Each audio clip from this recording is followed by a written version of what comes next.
Now, I'm going to pick up at verse 5. But if our unrighteousness commend the righteousness of God, what shall we say? Is God unrighteous who taketh vengeance? I speak as a man. And this means that, does it establish? And Paul meets this objection here.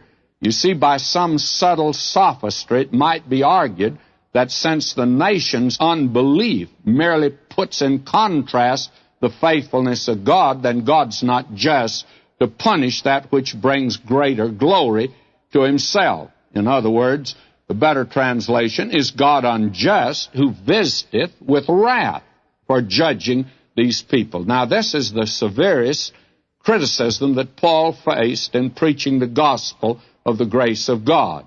If God uses sin to get glory to himself, then he should not punish the sinner. This, of course, was used by some as an excuse for sinning. We'll find that again in Romans 6:1.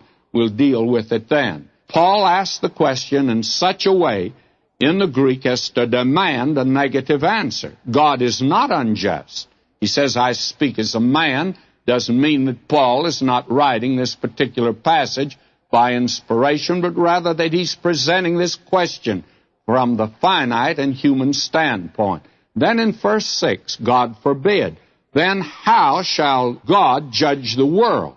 Paul's answer is again an emphatic and categorical denial of any such premise that God's unjust. The argument here is that if this particular sin merely enhances the glory of God and the grace of God, then all sin would do the same. Therefore, God would not be able to judge the world. He would abdicate his throne as judge of all the earth. And every person acknowledges that there's some folk who should be judged. You see, this specious argument forbids their judgment. Hitler ought not to be judged.